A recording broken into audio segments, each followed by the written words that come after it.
Welcome to Pulse episode 76, time for some World of Warcraft news. Yes, these episodes just keep coming, and that's because the news isn't slowing down one bit. In this episode, we're taking a look at some new patch 4.1 and patch 4.2 updates, the next Dev Watercooler post, the past and the present of Garrosh Hellscream, some amazingly cool art updates, a ton of smalls, and much more. Let's get to the news.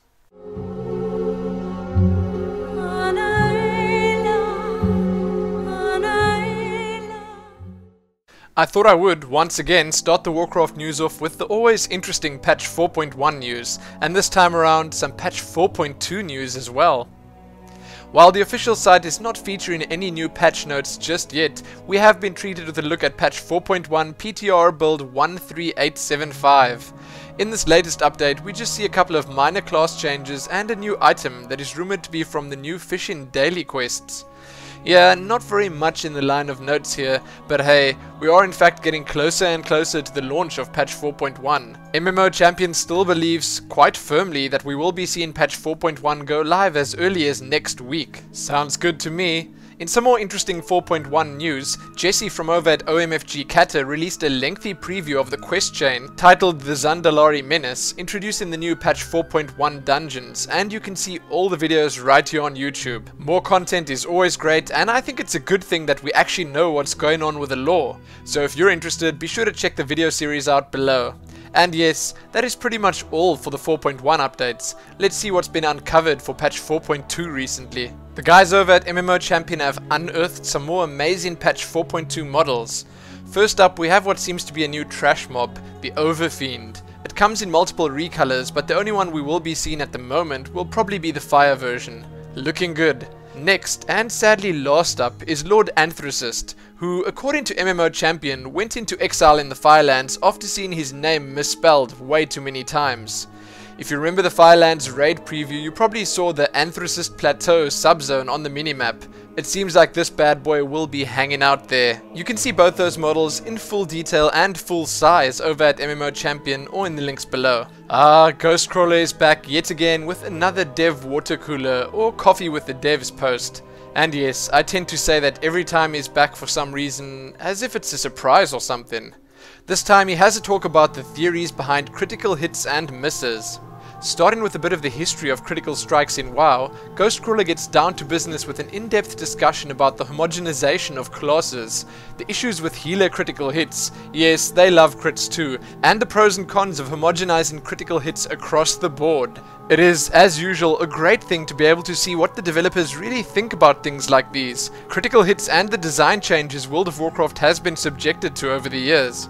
So if you're keen to do some slightly heavy reading, check the post over at the official World of Warcraft community sites, or just check the links below. It really is worth a read. Just a quick mention, I reported last week that the answers were in for the 5th Ask the Dev series about achievements, and this week Blizzard have a new questions thread available. They also just ask, as usual, that when posting your question, please keep in mind that each edition of Ask the Devs is focused on a specific topic, as noted in the thread title. Below, as I mentioned, you can find Ask the Devs answers number 5, achievements, and Ask the Devs questions number 6, guild advancement. So be sure to leave your questions, vote up the ones you like, and stay tuned for those answers. Fortified citadels lie in ruins. Once verdant forests burn brightly in the twilight of the setting sun, and arid stretches of the desert, known to have claimed even the hardiest of travelers, now house fertile oasis.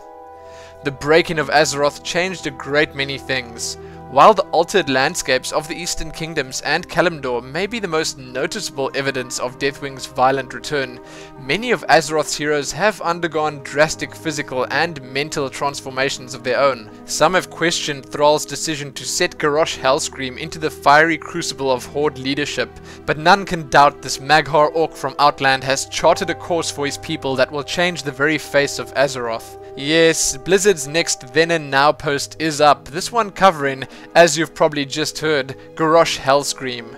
Do you want to know about how this brute and now leader of the Horde has changed over the years? Then this post is for you. Blizzard say that they do have even more planned for us. They will be examining other key characters' transformations, including those of Anduin Wrynn and Magni Bronzebeard, in the months ahead. So be sure to come back soon and check the links below for Garrosh Hellscream, then and now. The Goblin Mail Cannons recently delivered issue 4 of the World of Warcraft official magazine to subscribers, or at least to their general vicinity, as things tend to go with goblins. Did you get your copy? If not, what are you waiting for? If you subscribe today, you can get articles like one of the most recently featured posts on the official World of Warcraft community site, an exclusive interview with the Blizzard Entertainment cinematic team, along with much more. Quite an interesting read from a team that we don't often hear from. What makes it so great is the fact that they do have a little talk about movies in here, more specifically the World of Warcraft movie. Check the excerpt out below for a taste of what you're missing. Already embroiled by its own internal strife, the fledgling Council of the Three Hammers is put to its greatest test yet when the mounting tensions between the rival Bronzebeard, Wildhammer, and Dark Iron Dwarf clans threaten to ignite violence in Ironforge. Yes, it's that time again, and Blizzard Entertainment is proud to present the latest entry in the Leaders of the Azeroth short story series, Fire and Iron. There has indeed been a lot of lore going around recently, but when has that ever been a bad thing? Read this latest, quite exciting short story, which is also a bit of a shout out to the red shirt guy from BlizzCon 2010 below. You can also read a nice summary of the story courtesy of the guys over at WoW Insider. As with this past week's Diablo art updates, we have quite a few new and interesting updates to both the official and some unofficial World of Warcraft sites. First up, the World of Warcraft Cataclysm and Leaders art galleries have been updated with 3 new pieces representing the Warcraft universe. These pieces offer a tantalizing look at the creativity inspired by Blizzard's virtual worlds and, in my opinion, are definitely worth checking out in full size too. Next up, the Blizzard fan art section has been updated with 9 new pieces of fan artwork set within the Warcraft universe. There are, again, a few Sylvanas pieces, a really cool Jaina Proudmoore piece, and a couple of other pretty detailed masterpieces. Have a look and appreciate the visual splendor. Lastly, in the official updates, Blizzard have expanded their media section to include an all-new trading card game art gallery, and are kicking this off by featuring 10 spectacular pieces of art that appear in the World of Warcraft trading card game, licensed by Cryptozoic Entertainment. Additional collections will be added to the gallery in the weeks ahead, so you'd better keep checking back here or over at the official sites for more. Then we have a look at the latest pieces from the guys over at the Daily Blink, one featuring Thrall's lonely time spent in the Maelstrom, and the other titled Selective Hearing, which shows how they think World of Warcraft forum members read the patch notes.